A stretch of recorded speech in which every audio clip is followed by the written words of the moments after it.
ஒரு விவசாயி வளர்த்து வந்த வயதான பொதி சுமக்கும் கழுதை ஒன்று தவறி அவன் தோட்டத்தில் உள்ள வறண்ட கிணற்றில் விழுந்து விடுகிறது. உள்ளே விழுந்த கழுதை பயத்தில் அலறிக்கொண்டே இருந்தது.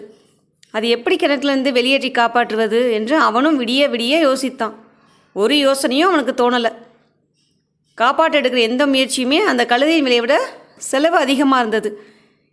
எப்படியும் அந்த கிணறும் மூட வேண்டிய கிணறு தான், வறண்டு போன கிணறாகவும் இருந்தது.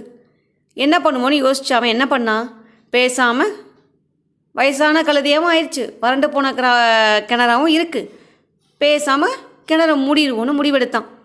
அக்கம் பக்கத்தினரெல்லாம் உதவி கூப்பிட அனைவரும் வந்தாங்க.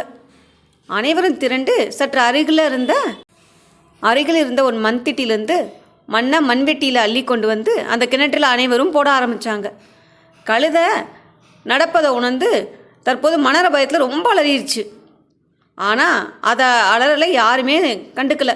எப்படியாவது அதை என்ன பண்ண முடியும், காப்பாற்றவும் முடியாதே, நல்லபடியாக புதைக்கவாது செய்வோம் அப்படின்னு முடிவழி மறுபடியும் மண்ணை அள்ளி அள்ளி தொடர்ந்து கொட்டிக்கிட்டே இருந்தாங்க. கொஞ்சம் நேரம் கழித்து அதோட அலறல் சத்தமே இன்னும் போச்சு. பரவாயில்லன்னு சொல்லி இவங்களும் ஒரு 10 நிமிஷமாக மண்ணை அள்ளி அள்ளி கொட்டிக்கிட்டே இருக்காங்க. அலறல் சத்தல் காணாமே, கழுதையின் சத்தத்தை காணாமேன்னு விவசாயி கிணற்றுக்குள்ளே எட்டி பார்க்குறான். பார்த்தா அவன் பார்த்த காட்சி அவனை வியப்பிலேயே ஆத்தியது.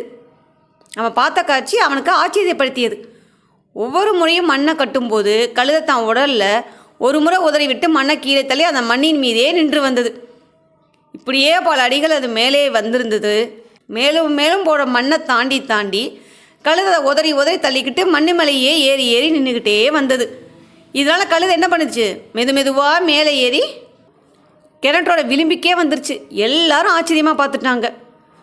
விளிம்பை எட்டிய உடனே பயங்கரமாக சந்தோஷமாக கழுதை என்ன பண்ணிடுச்சு, ஒரே ஓட்டமாக ஓடி தோட்டத்துக்குள்ளே சந்தோஷமாக போயிடுச்சு. வாழ்க்கை பல சந்தர்ப்பங்களை இப்படி தான் நம்ம படுகொலையில் தள்ளி குப்பைகளையும் மண்ணையும் நம்ம மீது கொட்டி நம்மளை சமாதி கட்ட பார்க்கும்.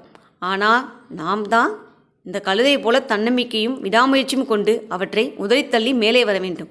எத்தனை பெரிய குழியில் நீங்கள் விழுந்தாலும் இத்தோடு நம்ம கதை முடிந்துவிட்டது என்று கருதாமல் விடாமுயற்சி ஒன்றை கொண்டு நீங்கள் நிச்சயம் மேலே வரலாம். நீங்கள் எதுக்குள்ளே விழுந்தால் என்ன, உங்கள் மேலே எது விழுந்தால் என்ன, எல்லாவற்றையும் உதறி தள்ளிவிட்டு நம்பிக்கையுடன் செயல்படுங்கள். வெற்றி நிச்சயம் நம்மை தேடி வரும்.